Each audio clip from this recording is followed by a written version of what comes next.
These are the darkest days so far for Donald Trump, whose brief, chaotic tenure at the White House is steadily being engulfed by allegations of inappropriate links with Russia.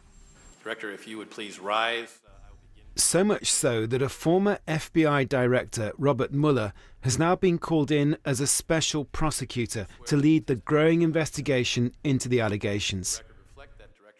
He's seen as an independent outsider and will have wide-ranging powers to pursue any signs of criminality. He's been welcomed by both Democrats and Republicans. It's a very positive development. It's evidence that the administration is taking this seriously. It's good news.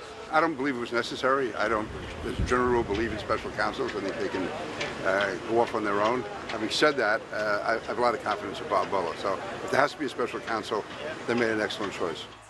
At the root of all this is the alleged collusion between Trump's campaign team and Russian officials during and after last year's US election. In February, Trump's national security advisor, Michael Flynn, had to resign because he'd lied about his contacts with Russia.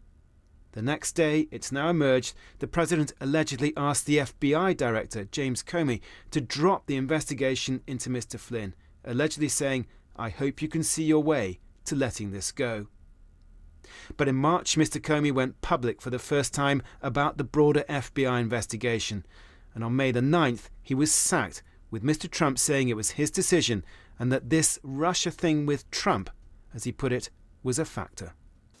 For legal experts, the investigation of this sequence of events and more is almost unprecedented in its importance. It's hard to think of a more consequential investigation when we're talking about the presidency and we're talking about potential foreign influence into our elections. We're talking about whether or not President Trump potentially has committed obstruction of justice. Mr. Trump denies all the allegations and has gone on the offensive today, describing the appointment of a more independent head of the investigation as the single greatest witch hunt of a politician in American history. For now, he faces a long wait before the investigation reaches any conclusions. And in the meantime, global financial markets have been falling in response to the crisis, putting yet more pressure on the president.